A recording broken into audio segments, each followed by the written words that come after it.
आप देख रहे हैं विवेक वर्स और आज हम लेकर आए हैं एक ऐसी कहानी जिसे सुनने के बाद आप रात को अपनी खिड़कियां बंद किए बिना सो नहीं पाएंगे। हिल वाटर नाम का छोटा सा कस्बा बाहर से बिल्कुल शांत पर अंदर से गहरा, काला और रहस्यमय। यही वो जगह थी जहां 17 साल की एलिस अपने परिवार के साथ रहती थी। एलिस का स्वभाव थोड़ा अलग था। वो किताबों की दीवानी थी, खासकर ऐसी किताबों की जिनमें पुरानी सभ्यताएं, मंत्र और खास तौर पर अनडेड क्रीचर्स का जिक्र हो। एलिस को हमेशा लगता था कि हिल वाटर में कुछ तो है जो बाकी जगहों से अलग है। रात होते ही पूरा शहर ठंडा पड़ जाता था, जैसे किसी ने अदृश्य हाथों से सारी गर्मी चूस ली हो। लेकिन असली डर तब शुरू हुआ जब लगातार 5 लोगों के गायब होने की खबरें आने लगीं। कोई सबूत नहीं, कोई गवाह नहीं, बस गायब, जैसे हवा में घुल गए हों। एक रात एलिस अपने कमरे में बैठकर किताब पढ़ रही थी कि अचानक उसका घर धीरे धीरे कांपने लगा। ऐसा लग रहा था मानो कोई बहुत भारी चीज छत पर उतरी हो। पहले कदमों की आवाज, फिर किसी के सरकते हुए चलने की आवाज और फिर एक चीख, एक ऐसी चीख जो इंसानी नहीं थी। एलिस डर गई। उसने खिड़की खोली और देखा सामने वाले जंगल की तरफ से काले धुएं जैसा कुछ उठ रहा है, धुआं जो अंधेरे में चमक रहा था। उसे अचानक याद आया हिल वाटर की एक पुरानी लेजेंड। जंगल की गहराई में ब्लैक कोवन नाम का एक ग्रुप रहता है जो दावा करता है कि वो इंसानों के खून से नहीं बल्कि उनकी जीवन शक्ति से जिंदा रहते हैं। लोग इसे सिर्फ अफवाह कहते थे, पर आज एलिस की आंखों ने वही अफवाह सच बनते देखा।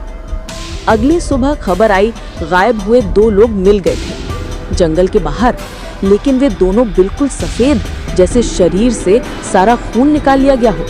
उनके दांत टूटे हुए थे, उनकी पीठ पर अजीब उभरे हुए निशान और सबसे डरावना, उनकी आंखें खुली थीं पर उनमें कोई जान नहीं थी। डॉक्टर्स ने रिपोर्ट में सिर्फ एक लाइन लिखी, they were drained, not physically but spiritually. शहर में खलबली मच गई, पर पुलिस के पास कोई जवाब नहीं था। उसे रात एलिस को खिड़की पर कुछ गिरने की आवाज सुनाई दी। उसने जाकर देखा, एक छोटी काली चमड़े की डायरी पर एक नाम था, एवन सी। एवन एलिस की क्लास का सबसे शांत और सबसे रहस्यमय लड़का, जो पिछले 3 हफ्तों से स्कूल नहीं आया था।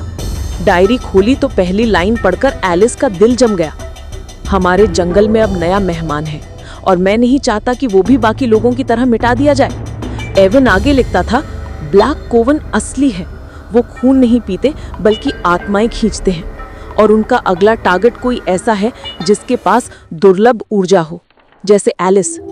पढ़कर उसके हाथ कांपने लगे। एवन उसे बचाने की कोशिश कर रहा था, मतलब वो ब्लैक कोवन का हिस्सा नहीं था या था।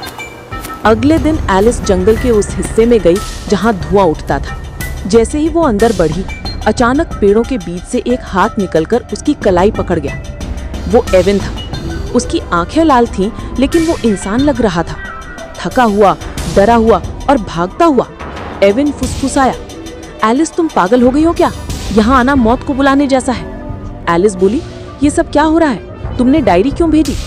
एवन ने गहरी सांस ली, क्योंकि ब्लैक कोवन तुम्हें चाहता है। तुम में एक ऐसी एनर्जी है जो उन्हें अमर बना सकती है। वो इंसानों का खून नहीं चूसते, उनकी आत्मा को खींचकर अपने शरीर में बांध लेते हैं, और तुम उनके लिए सबसे बड़ा वरदान हो। एलिस डर से एक कदम पीछे हटी। और तुम कौन हो एवन?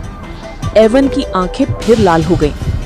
मैं कभी इंसान था, पर ब्लैक कोवन ने मुझे आधा बना दिया, आधा इंसान आधा क्रीचर। मैं तुम्हें बचा सकता हूँ, लेकिन अगर वे हमें ढूंढ ले तो हम दोनों। वो बात पूरी करता उससे पहले जंगल में एक गर्जन गूंज उठा। पेड़ बर्फ की तरह टूटते चले गए और अंधेरे में से निकल कर आए ब्लैक कोवन। उनके शरीर इंसानों जैसे थे, पर चेहरे ऐसे जैसे 100 साल में कभी धूप न देखी हो। उनकी आंखें धुएं की तरह घूमती थी और उनके नाखून चाकू जैसे तेज। उनमें से एक मुख्य क्रीचर बोला, एलिस, तुम्हारी आत्मा से हम सब उठ खड़े होंगे। हम सड़ते नहीं, हम मरते नहीं, हम सिर्फ जन्म लेते हैं दूसरों की मौत से। वे आगे बढ़ने लगे। एवन ने एलिस को धक्का देकर कहा, भागो। उसने खुद को ब्लैक कोवन के सामने झोंक दिया। तेज रोशनी उसके शरीर से निकली और एक झटके में वो चारों तरफ फैल गई। जंगल कांप उठा, पेड़ जलने लगे और ब्लैक कोवन चीखते हुए पीछे हट गए। एलिस भागती रही तब तक जब तक वो बेहोश होकर गिर ना पड़ी। अगली सुबह लोग जंगल में पहुंचे। उन्हें वहां जले हुए पेड़ मिले, पीछे छूटे अजीब निशान और एक आधा जला हुआ शरीर। वो एवन था, लेकिन एलिस को कुछ समझ नहीं आया। जब उसने उसका चेहरा देखा, एवन की आंखें खुली थीं और उनमें लाल धुआं घूम रहा था। मतलब क्या वो मरा नहीं था? क्या ब्लैक कोवन ने उसे वापस बुला लिया, या एवन अब खुद ही एक पूरा क्रीचर बन चुका था? एलिस को सिर्फ इतना पता था, ये अंत नहीं था। कोवन वापस आएगा और अगला टारगेट फिर वही होगी। क्या एलिस इस श्राप से बच पाएगी? क्या एवन वापस आएगा? और सबसे बड़ा सवाल, क्या ब्लैक कोवन आज भी हिल वाटर के जंगलों में छुपा बैठा है? अगर आप इस कहानी का पार्ट 2 चाहते हैं तो विवेक वर्स को सब्सक्राइब करना बिल्कुल मत भूलिएगा। कमेंट में जरूर बताइए, क्या आप आत्मा चूसने वाले वैम्पायर पर यकीन करते हैं?